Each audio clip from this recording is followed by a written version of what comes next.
जगदवंद्य जगद्गुरु श्री तुकोबराय महाराष्ट्राचा आराध्य दैवत छत्रपती शिवाजी महाराज आणि आपल्या आपल्या श्री सद्गुरूंना या सर्वांना कोटी कोटी मी वंदन करतो।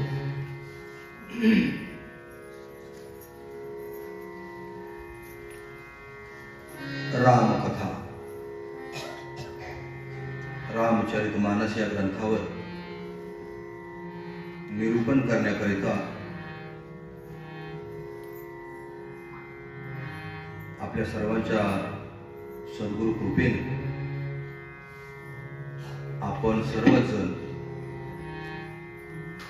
या अतिशय पावन असलेल्या देवभूमीमध्ये प्रभू श्री रामचंद्राच्या जन्मभूमीमध्ये या सगळ्या गंधर्व सभेसह आपण सगळी मंडळी अतिशय आनंदानं मोठ्या उत्साहानं आपण परवा डेरे दाखल झालेलो आहोत। इथं बसलेले सर्वच गायनाचार्य मग सगळी मंडळी तबलचे असतील, त्या बाजूला बसलेले सगळे मान्यवर मंडळी आहेत, माझ्या समोर बसलेले आपण सगळ्याच भगिनी वर्ग, सर्वांना मी प्रथमतः नमस्कार करतो।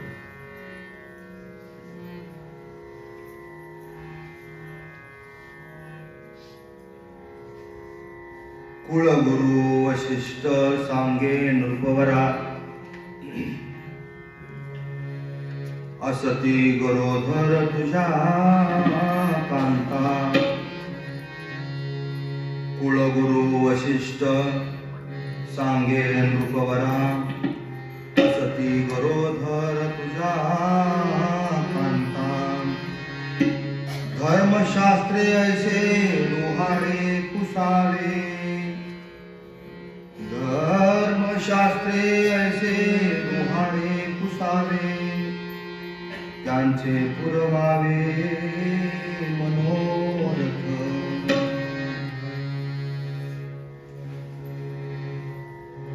जो प्रसाद मिळाला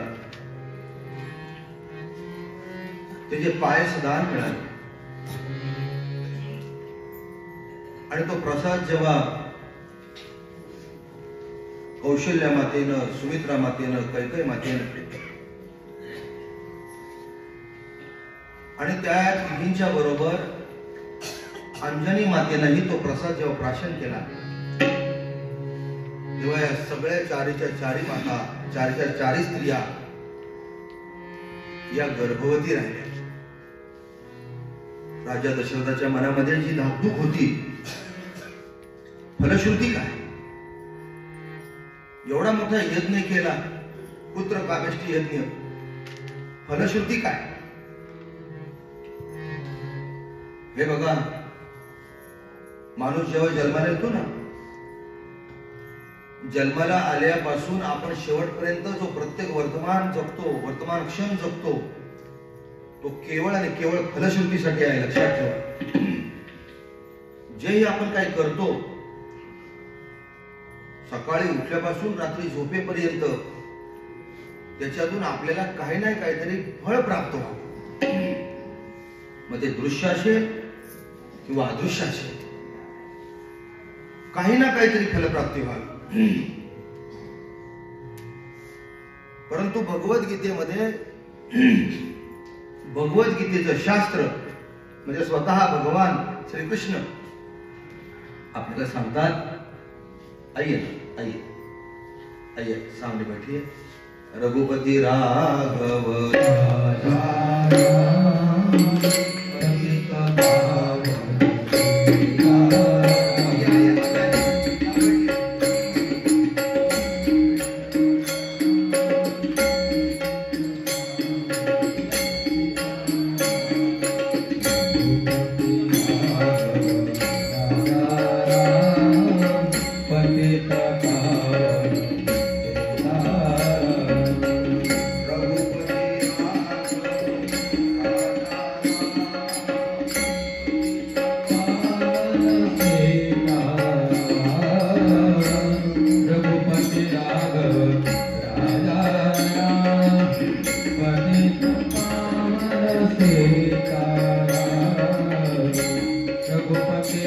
बाबा